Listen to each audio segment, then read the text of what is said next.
Welcome, Mechanics of Materials students. This is lecture 2 of yield criteria. In the previous lecture, we defined what yield was, and we went over the difference between elastic plastic deformation, one being recoverable, the other being permanent. We did an overview of safety factors and how we're applying those to conditions where we don't want something to yield in service. We reviewed the fact that yield quite often is a phenomenon driven by shear, as opposed to maybe just pure tensile tension or compression. And we defined the Tresca yield criteria as the condition of max shear using the example of plane stress in the XY direction. We went further and simplified our lives and said that the applied stress in the X and Y direction was in fact the principal stress because we weren't applying any shear. But no problem, if we had applied some shear, we would have just constructed our Mohr circle, picked the principal stresses, and then used those to find max shear. And then we could construct our irregular sort of trapezoid of that constituted the Tresca yield criteria of plotting our two applied normal stresses against one another, and found that anything inside our shape, our Tresca shape, was non-yielding, elastic. Anything outside of it, where the stresses were higher, the combination of X and Y applied normal stresses was higher, would produce yielding. And we gave a little intro to the fact that we could use a different concept to define yield. Instead of a max stress, we could define sort of a maximum critical deviatoric strain energy. So we're going to pick up from that here, and that is all going to contribute to what's called the von Mises yield criteria, which we're going to apply in terms of just an XY plane stress, but we're going to define it in terms of 3 dimensions because, hey, parts get stressed in 3 dimensions in service. So we're going to start with a little review of strain energy. So this was something that we brought up in our elasticity discussions, but we're just going to reiterate it here. Per unit volume of material, we can define the strain energy as 1/2 of the products of our normal stress and normal strain in the same directions, plus our shear stress and shear strain, all matching directions. So just sum them up and add it all up, and that's your energy that is due to the elasticity, so elastic strain energy. So in order to get the portion of that, what we're going to do is we're going to take a look at that, and we're going to mathematically subtract the portion of that strain energy that only changes shape. So you think of a hydrostatic compression where we're going to apply a pressure P. So we're going to have a sigma, xx, xy, xz that are all the same. So that's the definition of hydrostatic pressure or hydrostatic stresses. All 3 orthogonal directions are the same, and so the strains will all be the same in every direction. Size change only.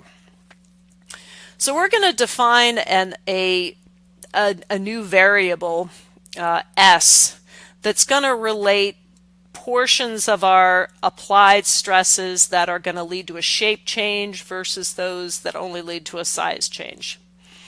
So we can take a look at hydrostatic pressure, which would be P, so however many psi you go underwater.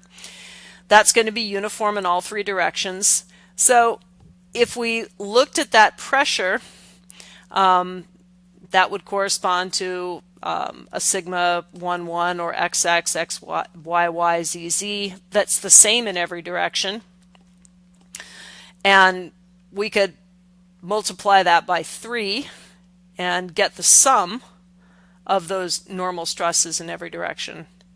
So basically, the pressure would be the same in each one. So sigma 1,1 is P, sigma 2,2 is P, and sigma 3,3 is P. So because it's uniform. So if we define that sum as S, that's going to be 3 times the applied hydrostatic pressure. So if we just wanted the hydrostatic pressure, we'd take S and divide it by 3, and that we could think of that as the portion of our total stress that's only going to make something smaller. Or if we had, tensile, like we took something into outer space and there's a negative pressure on the outside, it would expand. So this 1/3 relationship is very important coming out of here. So we're going to be looking at our sum of all of our applied or our principal normal stresses, not shear stresses. Those are actually easier in this context. Our normal stresses, and say, okay, if you add them together and take 1/3, that's actually the portion that, even if all three are different, if you sum them and take 1/3, that would actually represent the portion of all of those that is uniform.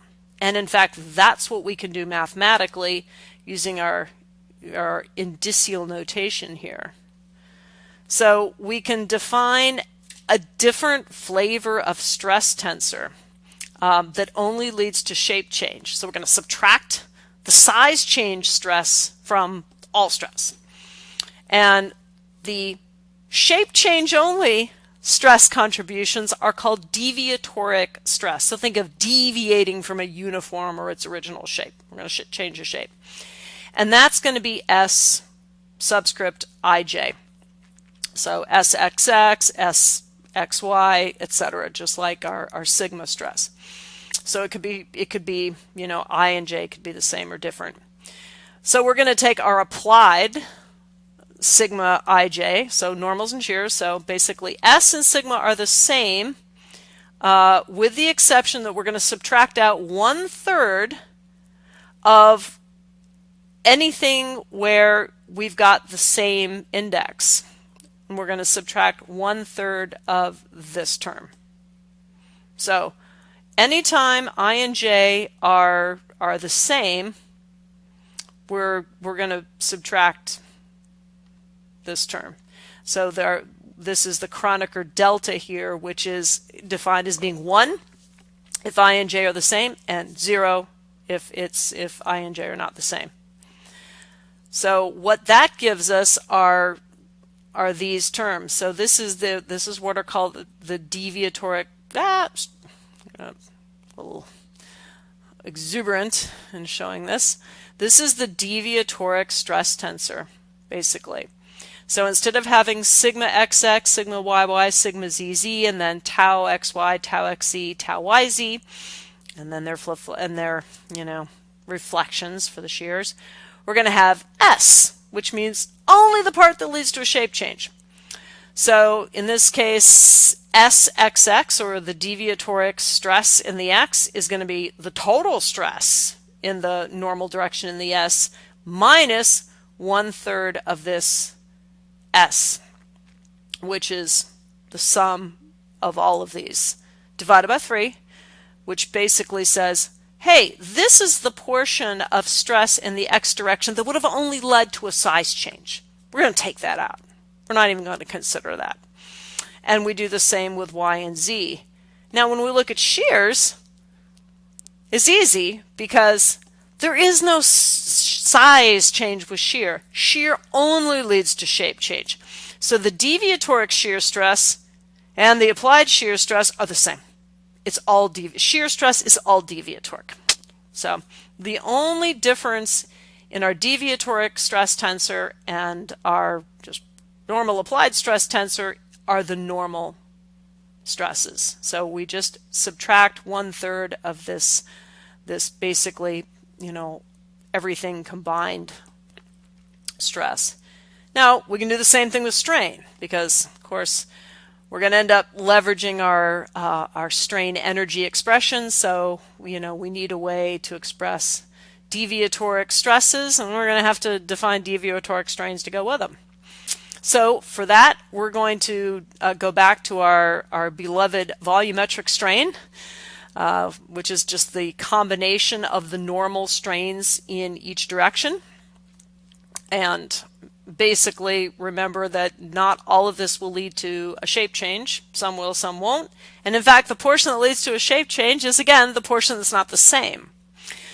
So if we sum these up and we just look at our I's, if they're the same, we're not going to end up having yielding. So if we sum everything up and the portion of, say we have, I don't know, 0.1 strain in the X and in the Y and the Z, we just had a size change, not a shape change. But to the extent that these subscripts are different, the value for each of these subscripts are different, we will get a shape change. So we're going to define the same kind of deviatoric strain. We defined a deviatoric stress X instead of sigma. We're going to define a deviatoric strain E instead of kind of that epsilon. This is an E not to be confused with the total volumetric strain. So if you see a little subscript next to a lowercase e, it means the strain in that direction that led to a shape change, not a size change. So deviatoric strain. And not surprisingly, the only thing that's different from just your resultant typical strain that we've defined so far with Hooke's law is the normals. So basically, if I and j are different, this Kronecker delta is 0. The second term disappears, and we find, deviatoric shear strain and applied shear strain are the same, just like for stress. But if we have normal shear strain, the deviatoric portion of that is the total shear strain in that direction minus 1/3 of the sum of all of the shear strains. So we've got this pattern here. How do we define the deviatoric portion of stress or strain? In the case of shears, it's the same. In the case of normals, you take whatever you applied and you subtract 1/3 of the sum of everything going on in each of the 3 orthogonal normal directions. So you've subtracted out the size. So if you put those together and you use indicial notation to write shorthand strain energy, you can say, hey, I'll define the strain energy that is only due to elastic deformation that changes shape and not size. So instead of a sigma, I have an S, and instead of an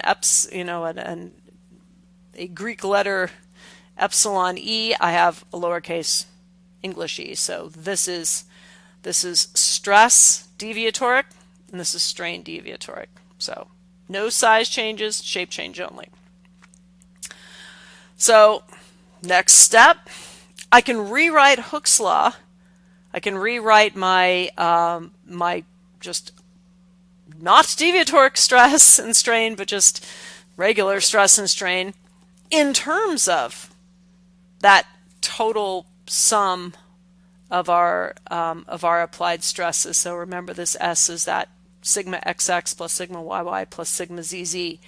So this is just a rewrite of our beloved Hooke's law, but using this S term to express how would I have to massage my Hooke's law expression if I wanted to take out or group terms that were the sum of my normal stresses in each direction. This is the applied normal stresses, so sigma XX, YY, ZZ. So I could add all these together because it would be pretty cool. I would have my elastic modulus being multiplied by my sigma XX, sigma Y, or epsilon XX, epsilon YY, and epsilon ZZ, which I know is this. So I can just add my first line to my second line to my third line, tally them up, and I get this. So that's my sum of all my strains in all 3 orthogonal directions multiplied by my elastic modulus, written in terms of the sum of all of the stresses being applied in all 3 orthogonal directions, if they exist. I mean, if it's uniaxial, S is just sigma XX. Okay, so now I'm going to go back and say, well, I want to write just one of these lines, but I want to write it in terms of this. To do that, all I have to do is subtract 1/3 of the term of this term, as it turns out, from any one of these. And that will give me the deviatoric portion of my Hooke's law. So I defined deviatoric strain energy, I defined deviatoric stress and strain, I wrote down expressions for Hooke's law, but I cleverly wrote it in terms of our total sum of applied stresses, added them up, and I said, okay, if I want to subtract out the size change portion of any one of my Hooke's law expressions, as it turns out, all I need to do is multiply this by 1/3 and subtract it from any one of those, and I can get a stress-strain relationship that only concerns itself with the non-size change portion of things. It's mathematical wrangling. And I get an expression, like in the case of x, that looks like this. So if I subtract 1/3 of this, which I've now circled way too many times, from this line, I should get this. So one of the things you'll notice here is we have a 1 plus Poisson's and a modulus. So we're thinking shape change. It'd be nice if we could use a different elastic constant. Shear and shape change are intrinsically related. You know, we don't have to subtract out any size component. So let's use the fact that our shear modulus is equal to 1/2 of our tensile modulus over 1 plus Poisson's, and rewrite this with shear modulus.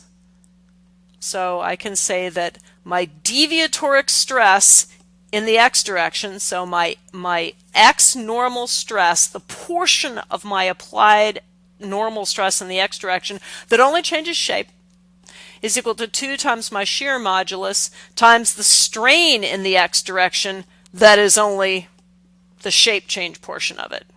So now I have a deviatoric exclusive expression for stress and strain in the x direction.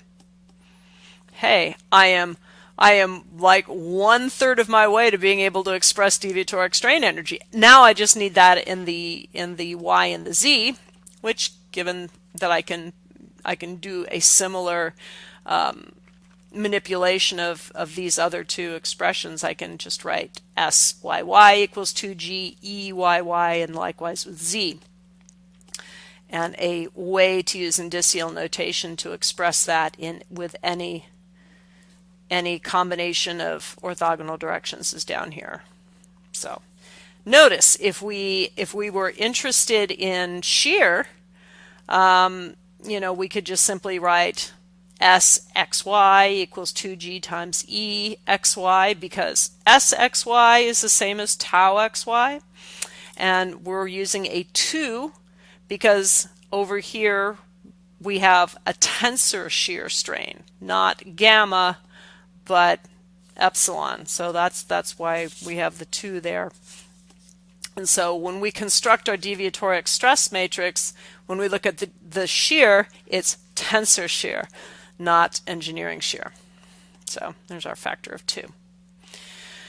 So we want to keep going and kind of put all of this together to get our UD, or strain energy deviatoric. So strain energy contributing to shape change.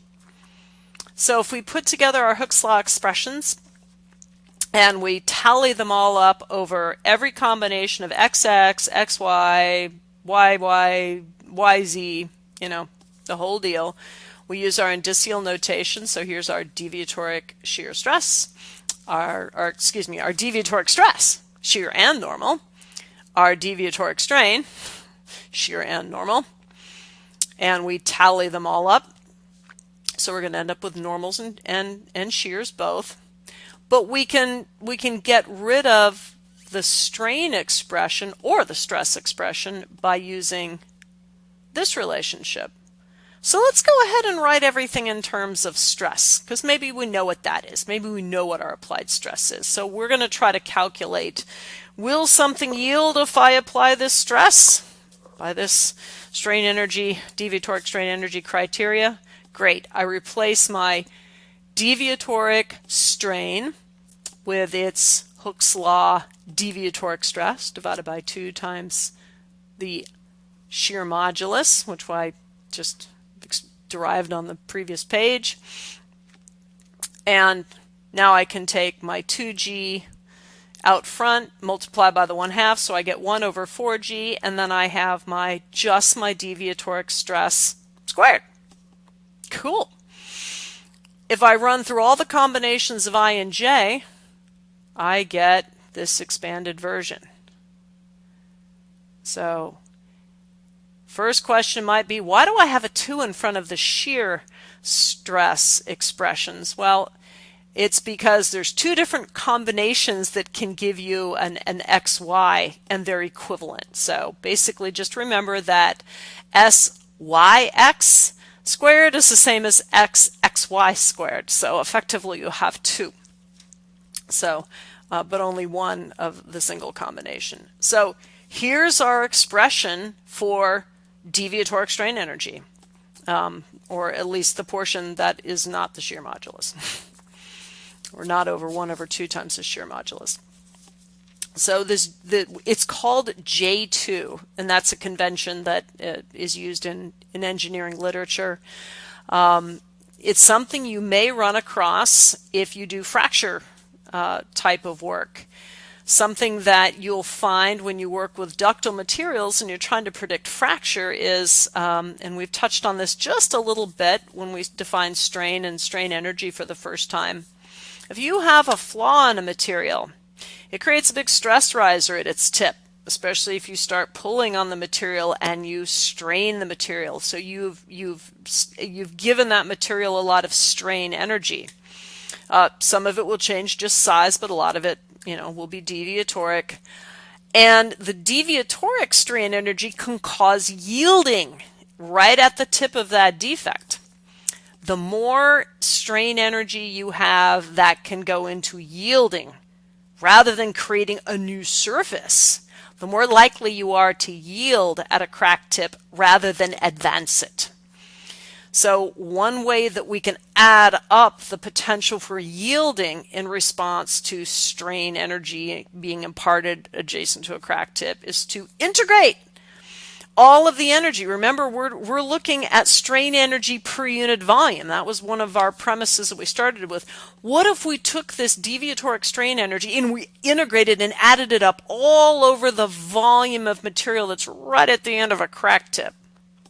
I said, well, all of the energy that we were putting in that could have advanced the crack and been transformed into new surface energy, which is now more broken surface of our part, we could put it into yielding. And if a material can yield, that's where it'll go.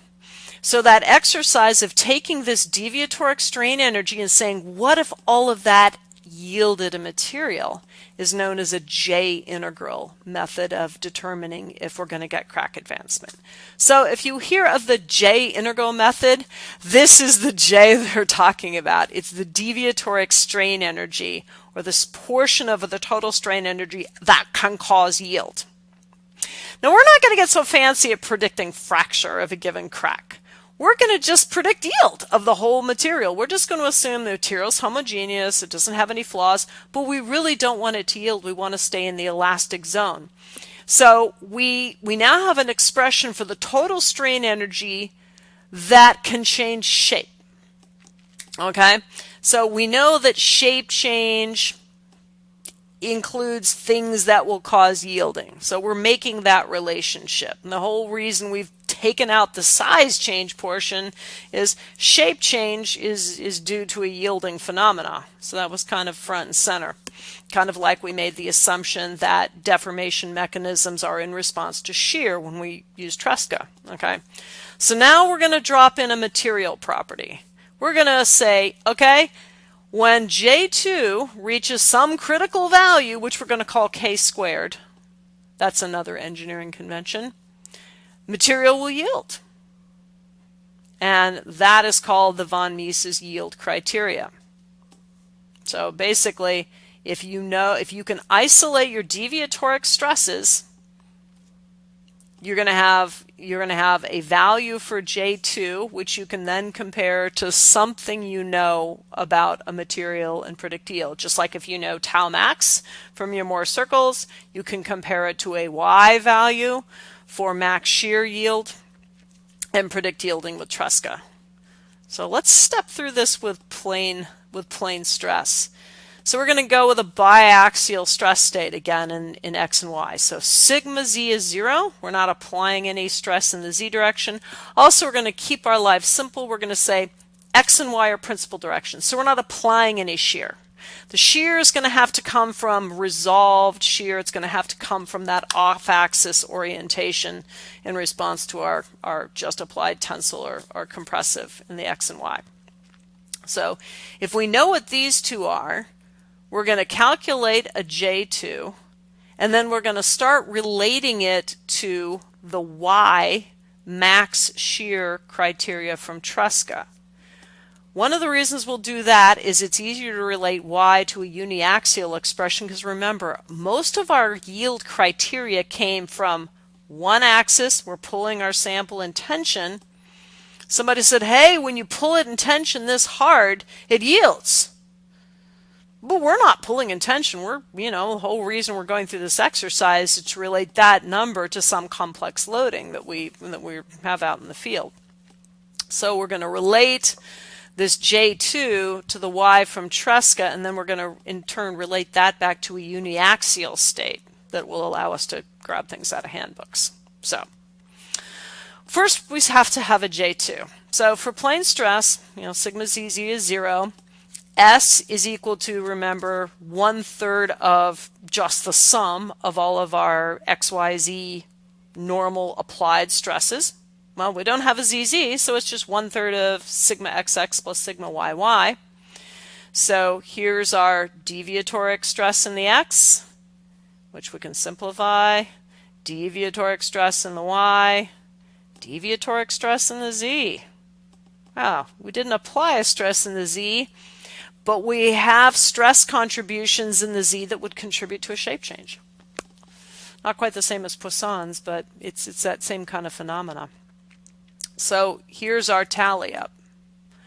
So what did we do to construct a J2? We got to square each one of these. So we've got, basically 3 expressions. They all get squared. We didn't apply any shears, so we don't have any SXY or XZ, and we're in plane stress, so we don't have any Z's.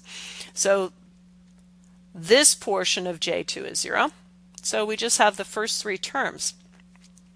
If we expand these out, square each of these 2 terms, or each of these 3 two-component terms, we end up getting this. We kick out a 2/3, and we end up with a sigma XX squared minus sigma XX times sigma YY plus sigma YY squared. And so that'll get multiplied by the 1/2, which is the part of the definition of our J2. And we're going to say, okay, that will all have to be equal to or less than K squared, which is our material criteria of deviatoric strain energy necessary for yield, whatever that is. Find that in the handbook. We're gonna relate that to something we can find in a handbook. So we can say, great, J2 is equal to everything over here, which is equal to K squared. So when we cancel a little bit, we can say that everything inside here is equal to 3 times K squared, our material property. Okay? Let's look back to uniaxial tension, because that's where our handbook properties probably came from. So let's assume this condition, but let's say, okay, fine. What would happen if we had this relationship, but all of a sudden we're going to only apply stress in one direction? Well, that term went to 0 and that term went to 0. So we're left with our applied stress in the X normal direction is equal to 3 times this material property related to our deviatoric strain energy. Well, we can equate this because it's a yield criteria and it's uniaxial. This equates to our y from the Tresca theory, and we're going to square it because everything here is squared. So remember, y was twice our max shear, and that allows us to relate things to something in a uniaxial tension test and be something we can get from a handbook. Because remember, y is an actual uniaxial tension value that defined, here's where we yield. Hey, if I look something up in my handbook and it says, hey, here's the stress where I get yield, that's the tensile stress that corresponds to yield. That's y from Tresca. I can say, okay, if that's yield, then 3k squared, if I have only a sigma xx, is going to be equivalent to y squared from Tresca. So I'm using Tresca to relate this kind of deviatoric strain energy thing from von Mises to saying, hey, yield is yield. If I only apply uniaxial tension, I have a 3k squared that corresponds to yield. And for Tresca, I have a y that corresponds to yield. They're both yield criteria. And I'm in tension, uniaxial tension, so I only have a sigma xx in both cases. I can relate the two together, which relates me back to the handbook. So if I plug this in, I can say, all right, I can use the y from Tresca, which corresponds to, whatever uniaxial tension or compression that led to yield, and I can put it in instead of 3K2. And remembering that everything on the other side can be related to J2. So I can say, all right, von Mises says there's some deviatoric strain energy that is equal to this k squared. That means when you get that combo, the material yields. Well, okay, so k squared is equal to, by this expression, for a uniaxial case, 1/3 y squared. So I can say, all right, when my J2, my crazy combination of deviatoric stresses and strains, is equal to 1/3 of the uniaxial stress that would have led to yielding, I'm going to get yielding. Even though I've got this complex loading state, I'm applying stresses every which way, but if I express all of those together, if I take only the deviatoric portion, I calculate my J2, then I can calculate my crazy loading state to the loading in uniaxial tension that would have resulted in yield, which is what I look up in a handbook, which is what we need to know. So we are going to stop there, and then we're going to come back and we're going to say, great, we have established two different yield criteria relating something we can look up, some test data from a material from uniaxial tension usually, to what's going to happen in a real part with complicated loading. We're going to see which one's more conservative, how different they are, and maybe get an idea of where we'd use one or the other.